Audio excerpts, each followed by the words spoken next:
Hi అండి, అందరికీ నమస్కారం. అందరూ ఎలా ఉన్నారు? ఈరోజు సాటర్డే కదా, సాటర్డే స్పెషల్ మష్రూమ్ పలావ్ చేసుకున్నాం ఇంట్లోని. చూడండి ఎంత బాగా వచ్చింది.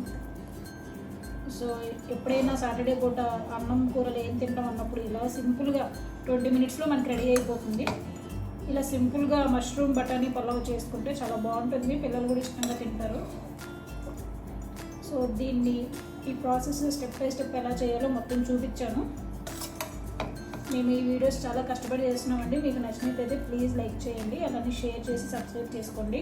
అలాగే మీరు కూడా ఇంట్లో ఈ రెసిపీ ట్రై చేసి ఎలా వచ్చిందో మాకు కమెంట్ చేయండి. మష్రూమ్ని క్లీన్ చేసుకునేటప్పుడు ఇలా స్కిన్ తీసుకుంటే పైనదంతా మనకి ఈజీగా వచ్చేస్తుంది మష్రూమ్ మీద స్కిన్. సో దీన్ని ఎక్కువ వాటర్ వేసి క్లీన్ చేసుకోకర్లేదు. ఫస్ట్ స్కిన్ తీసేసి తర్వాత మనం క్లీన్ చేసుకుంటే మనకి నీట్గా వచ్చేస్తుంది అన్నమాట. చూసారా ఎంత ఈజీగా వస్తుందో. ఇలా స్కిన్ చేసుకుంటే చూడండి మొత్తం నీట్గా ఉంది. ఇలా చేసుకొని కట్ చేసుకుంటే సరిపోతుంది. ముందుగా మష్రూమ్ పలావ్కి సరిపడా నేను కుక్కర్ తీసుకున్నాను. దీనిలోకి కొంచెం నెయ్యి, కొంచెం ఆయిల్ వేసుకున్నాం.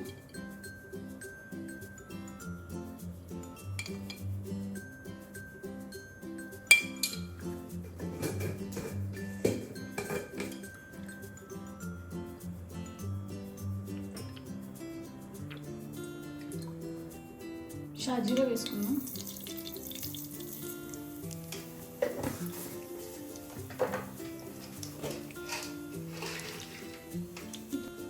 దీనిలో మసాలా దినుసులు వేసుకున్నాం.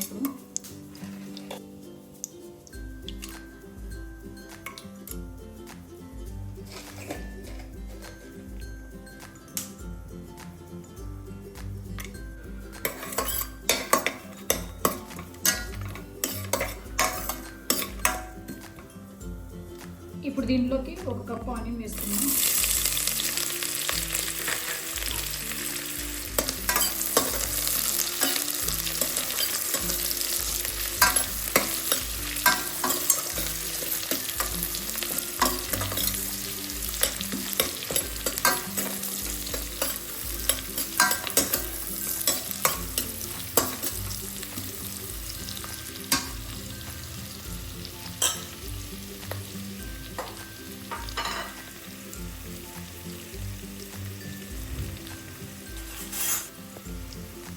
ఆనియన్ కొంచెం ట్రాన్స్పరెంట్ అయిన తర్వాత అల్లం వెల్లుల్లి పేస్ట్, అలానే పచ్చిమిర్చి వేసుకున్నాం. ఈ అల్లం వెల్లుల్లి పేస్ట్ పచ్చివాసన పోయే వరకు ఫ్రై చేసుకున్నాం.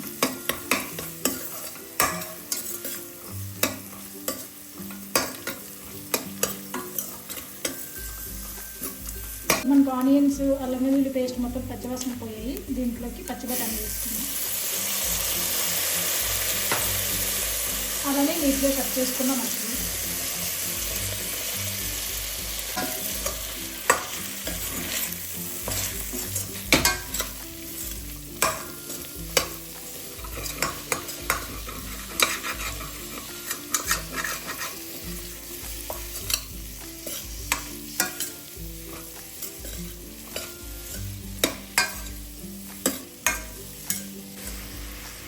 ఒక 2 మినిట్స్ ఈ మష్రూమ్ అండ్ బఠానీ కొంచెం ఫ్రై అయిన తర్వాత టమాటా వేసుకున్నాం.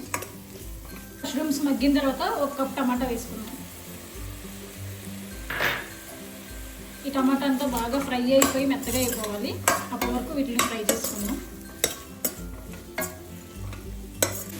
టమాటాలు మగ్గిపోయాయి. ఇప్పుడు దీంట్లోకి రుచికి సరిపడా ఉప్పు వేసుకుందాం. కొంచెం పసుపు, కారం,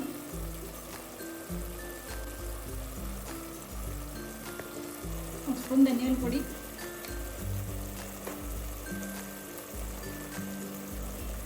హాఫ్ స్పూన్ జీలకర్ర పొడి, half spoon homemade garam masala,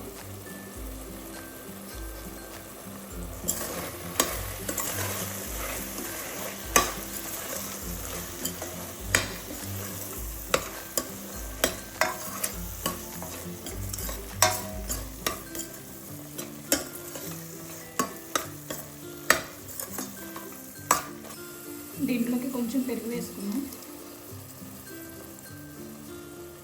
కరిగిన కొత్తిమీర, కొంచెం పుదీనా,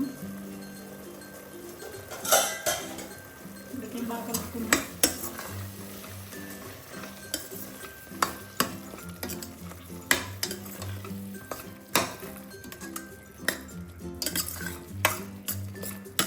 ఇప్పుడు దీనిలోకి గంట ముందు నానబెట్టుకున్న బాస్మతి రైస్ వేసుకుందాం. రైస్ని ఇలా కాసేపు ఫ్రై చేసుకుంటే రైస్ అనేది పలుగ్గా ఉంటుంది పలావ్లోకి. అందుకే కాసేపు ఇలా రైస్ వేసుకొని ఫ్రై చేసుకుందాం. దీని తర్వాత దీనిలోకి హాట్ వాటర్ వేసుకుందాం. రైస్ వాటర్ చెమ్మ అంతా పోయింది కదా, ఇప్పుడు దీంట్లోకి హాట్ వాటర్ వేసుకుందాం.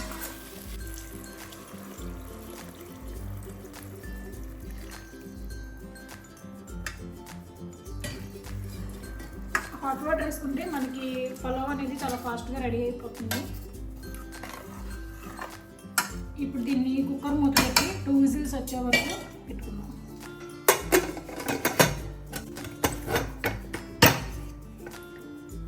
ఇప్పుడు 2 విజిల్స్ రావాలి. 2 విజిల్స్ వచ్చాక 2 మినిట్స్ వరకు అలానే ఉంచుకున్న తర్వాత మూతను తీసుకుందాం.